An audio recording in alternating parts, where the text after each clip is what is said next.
حضرت عبداللہ بن عمر رضی اللہ تعالیٰ عنہ کا طریقہ یہ تھا، آپ جب تشریف لے جا رہے تھے نا حج کرنے کے لیے تو رستے میں نا ایک درخت ڈھونڈنا شروع کر دیا۔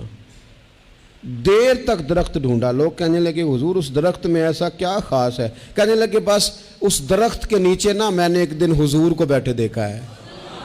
اور ڈھونڈنا ہے، وہ تلاش کرنا ہے، وہ تیرا جو نقش پا ہے نا اسے ڈھونڈنا ہے، ان رستوں کا مسافر بننا ہے جہاں سے وہ کبھی گزرے، جہاں وہ کبھی رکے، جہاں انہوں نے کبھی قدم لگائے، جہاں وہ تھوڑی دیر کے لیے ٹھہر گئے، جہاں جس جگہ کو انہوں نے مسکرا کے دیکھ لیا وہ جگہ بڑی قابل احترام ہے، وہ ہماری آنکھوں کا سرما بن گئی۔ مکہ شریف خانہ کعبہ میں حضرت سیدنا عبداللہ ابن عمر جاتے ہیں، صحیح بخاری میں حدیث ہے، خانہ کعبہ سارا حرم ہے، سارا اکرام والا ہے، لیکن آپ وہ جگہ ڈھونڈتے جہاں حضور نماز پڑھا کرتے، وہاں ڈھونڈ کے مجھے کیا خبر تھی نماز کی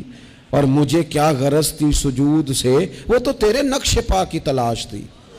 وہ تو تیرے نقش پا کی تلاش تھی، تیرے نقش پا کی تلاش تھی، مجھے تیرے نقش پا کی تلاش تھی جو جھکا رہا میں نماز میں، مجھے تو تیرے نقش پا کی تلاش تھی جو جھکا رہا میں نماز میں، تیرے نقش پا کی تلاش تھی۔